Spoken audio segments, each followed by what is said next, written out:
Hey, we back chilling with Tupac.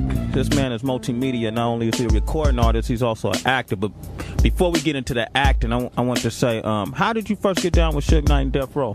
Suge, I used to always see Suge. When they did the soundtrack for Murder Was the Case, it was when I was going through all those legal problems, and he was like, yo, give me a song, dog. And I was like, yeah, you can get whatever you want, you know, gave him a song. And it was like the most I ever got for a soundtrack. I mean, the most I ever got for a song. It was damn near album budget. I mean, I think I got like something like 200,000 or 150,000 for one song. And the song, they didn't even use it, but I still got paid. You know what I mean? I got paid for everything I did on the soundtrack. And I think I did like 2 songs or something. And I remember when he did it like, yo, it wasn't even like because he was jocking me. He did it because he knew I was having crazy legal problems. And I was a man. He had asked me to come to Death Row, and I was like, I ain't ready. And instead of like taking it personal, he just did that for me. And I appreciated that. So when I'm in jail and I'm sitting there, what made me do the Death Row thing, because I was really going to quit rapping. But then Puffy and Biggie and all of them came out in the vibe, and they lied, and they twisted the facts. And all I wanted to do was end everything. All I wanted to do was end everything and walk away from shit. You know what I mean? Like how Scarface and all them niggas do. I want to get out the game. I'm trying to get out the game. They want to dirty up my memory. They want to dirty up everything I worked for. So it made me come back. Instead of quitting, it made me come back more relentless to destroy what in fact is my comrades.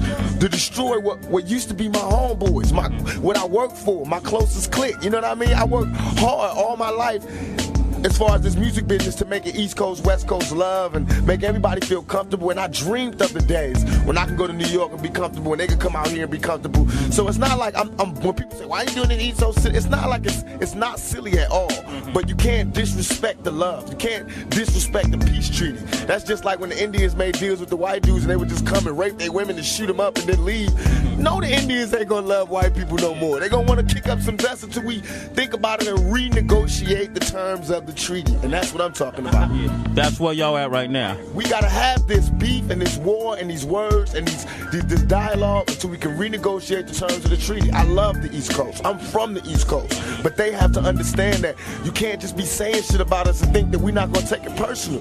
You can't just be calling us fakers and pretenders and non-creative motherfuckers and we can't freestyle and this and that and this and think we just gonna be like, oh, well, that's cool, we love them because they started it. Hell no, we gonna take it personal, just like a kid would when his bigger brother who ain't doing shit is all of a sudden, you know, that's just like the little brother making hella cash and the bigger brother's like, you owe it all to me.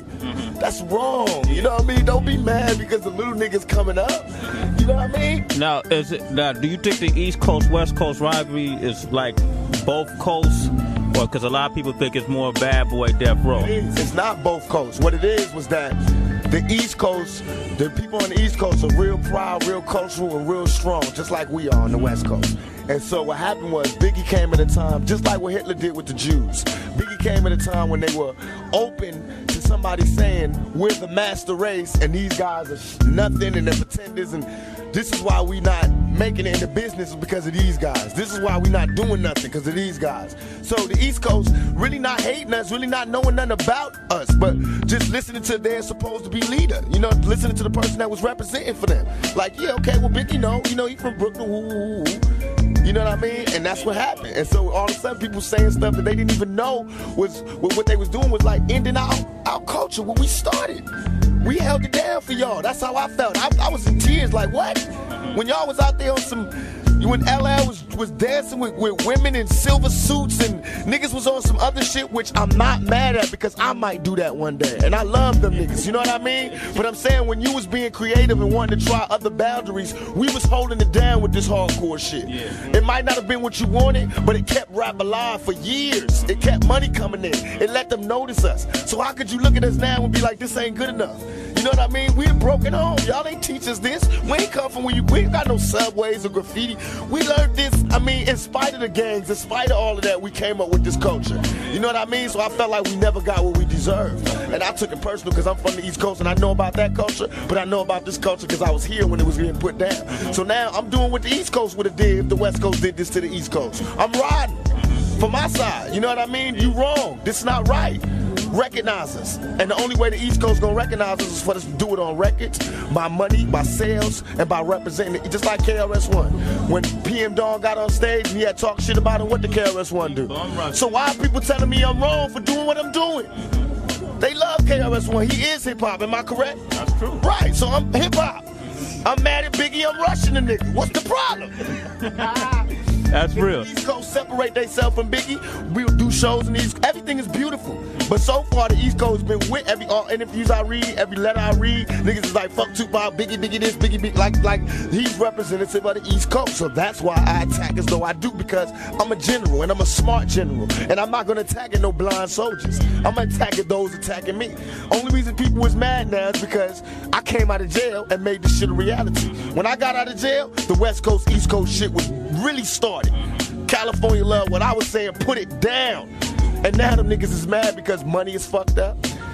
Attitudes have changed. It's not as safe as it used to be. Niggas gotta think about their business steps, and that's what I wanted to happen. Now let's go to the table. Let's talk. Let's make peace. Let's work it out. Let's get a community the money. So you saying with a conversation with guys like Puffy, Biggie, and that whole East Coast? Sit down and conversate with Puffy or Biggie, because that's like Scarface sitting down with the dude he overthrew. You know what I mean? They not on my level, but I can sit down with the OGs from there, which we are doing. People don't even know we not beefing with the East Coast. We starting Death Row East with Eric B, all the OG niggas out there from the East Coast. We got Kane, Christopher Williams, all these artists. We trying to get Bobby Brown, all these artists. We trying to put the East Coast Death Row just like the West Coast Death Row and make it major. You know what I mean?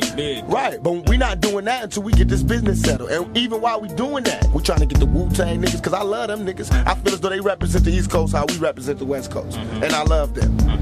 You know what I mean? So that's what we trying to do. We doing it like if everybody raps is what they really think, then everybody should understand what I'm doing, because it's gangster shit, number one, it's war shit, number two, and it's all by the rules of the game.